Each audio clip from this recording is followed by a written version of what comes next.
ആശാപ്രവർത്തകർക്കിടയിൽ സ്വാധീനക്കുറവ് എന്ന് CPM സംഘടനാ റിപ്പോർട്ടിൽ പരാമർശം. പാർട്ടിയെ എതിർക്കുന്നവരുമായി ആശാ വർക്കർമാർ ചേർന്നു നിൽക്കുന്നതിൽ കേരളത്തിന്റെ പേര് പറയാതെ വിമർശനമുണ്ട്. SFIക്കും വിമർശനമുണ്ട്. പാർട്ടിയിലേക്ക് യുവാക്കളെ ആകർഷിക്കാൻ കഴിയുന്നില്ലെന്ന് CPM സംഘടനാ റിപ്പോർട്ടിൽ പറയുന്നു. സെക്രട്ടേറിയറ്റിന് മുന്നിലെ ആശമാരുടെ സമരത്തെ സംസ്ഥാന നേതൃത്വവും അവഗണിക്കുന്നുവെങ്കിലും CPM കേന്ദ്ര നേതൃത്വം വളരെ ഗൗരവത്തോടെയാണ് വിഷയത്തെ കാണുന്നത്. പാർട്ടി കോൺഗ്രസിന്റെ ഭാഗമായുള്ള സംഘടനാ റിപ്പോർട്ടിൽ ആശാ വർക്കർമാരുടെ പ്രശ്നങ്ങളെ അവഗണിച്ചതിലുള്ള മറുപടി കൃത്യമായുണ്ട്. ആശാപ്രവർത്തകർക്കിടയിൽ സ്വാധീനം കുറവ് എന്ന സംഘടനാ റിപ്പോർട്ട് പറയുന്നു. ഇവർക്കായി തൊഴിലാളി യൂണിയനുകൾ ഉണ്ടാക്കിയിട്ടുണ്ടെങ്കിലും പാർട്ടിയെ എതിർക്കുന്നവരുമായി ആശാ വർക്കർമാർ ചേർന്ന് നിൽക്കുന്നു എന്നാണ് വിമർശനം.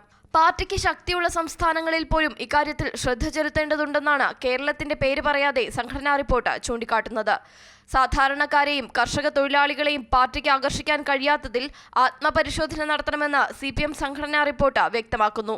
SFIക്കെതിരെയും സംഘടനാ റിപ്പോർട്ടിൽ വിമർശനമുണ്ട്. കേരളത്തിൽ മികച്ച രീതിയിൽ പ്രവർത്തിക്കുമ്പോഴും തെറ്റായ പ്രവണതകൾ SFIയിലുണ്ടെന്ന് CPM സംഘടനാ റിപ്പോർട്ട് കുറ്റപ്പെടുത്തുന്നു. വിഭാഗീയതാ പ്രശ്നങ്ങൾ താഴെത്തട്ട് മുതൽ ഉണ്ടെന്ന് സംഘടനാ റിപ്പോർട്ട് അംഗീകരിക്കുന്നുണ്ട്. അതുകൊണ്ട് തന്നെ പ്രാദേശിക ഘടകങ്ങളിലെ പ്രശ്നങ്ങൾ പരിഹരിക്കാൻ മേൽഘടകങ്ങൾ ഇടപെടണം. കീഴ്ഘടകങ്ങളിലെ നേതാക്കൾക്ക് കൃത്യമായ പരിശീലനം നൽകണം. പാർട്ടിയിലേക്ക് യുവാക്കളെ ആകർഷിക്കാൻ കഴിയുന്നില്ലെന്നാണ് മറ്റൊരു പ്രധാന വിമർശനം.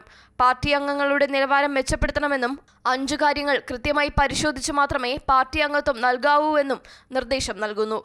പോളിറ്റ് ബ്യൂറോ അംഗങ്ങളുടെ പ്രവർത്തനങ്ങൾ മെച്ചപ്പെടുത്തണമെന്നും ഓരോ വർഷം കൂടുമ്പോഴും നേതാക്കളുടെ പ്രവർത്തനങ്ങൾ വിലയിരുത്തണമെന്നും റിപ്പോർട്ടിൽ പരാമർശിക്കുന്നു.